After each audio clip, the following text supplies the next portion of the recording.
For the second time this school year, AFSCME 3299, the union that represents service, patient care, and skilled craft workers, went on strike February 26th and 27th. They were joined in their strike by UPTE 9119, which represents technical workers and researchers. That union strike lasted an extra day, concluding February 28th.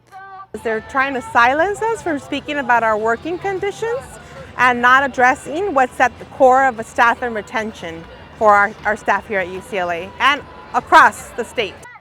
At the heart of the strikes is the union's unfair labor practices claim.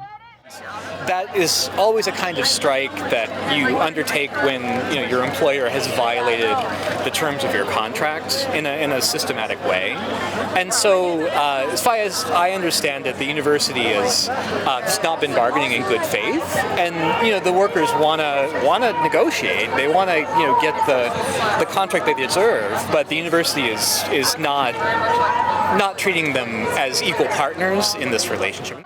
In addition to bad faith bargaining, the unions allege the university has attempted to limit legally protected demonstrations through its time, place, and manner protesting restrictions that were adopted in the aftermath of the Palestine Solidarity Encampment last year. The university has been intimidating our workers and has not been giving us access to organize by limiting time and place. In a statement, the University Office of the President said that they believe both unions have failed to participate in productive bargaining and haven't attended recent bargaining sessions.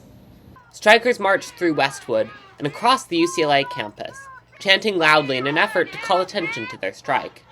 The energy here has been really uplifting. I think just seeing members coming together collectively for a common cause, right? We're at the end of the day, we're here for our patients, our research, our education, and so the energy here has been really great. On the Hill, only Denev, Epicuria, and Feast dining halls remained open, creating long lines throughout the strike. Food trucks remained an option.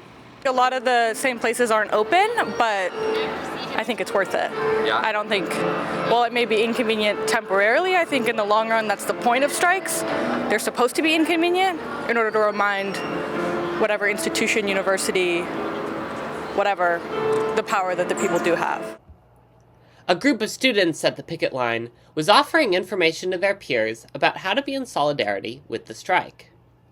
I worked alongside a lot of AFSCME workers, and I think also this is a lot of student workers kind of experience the UC is not always a good boss. A lot of us might kind of resonate and have shared experiences, particularly for workers at the university, but with the way that the university doesn't put our needs as students, as workers first.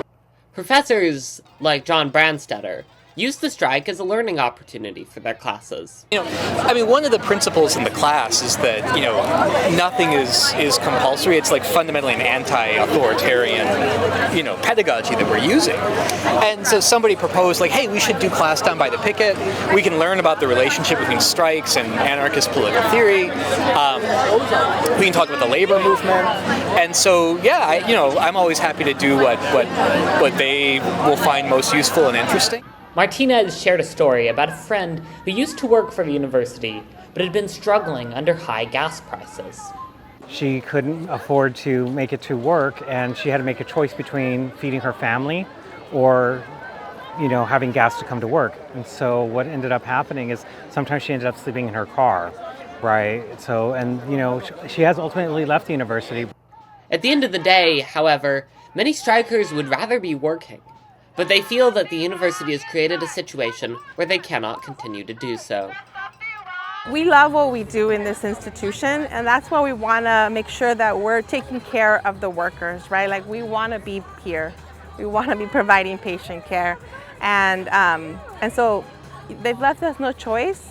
And so we want them to know, please come to the table so we can do what we do best, patient care, research, and education. For the Daily Bruin, I'm Max Davis-Housefield.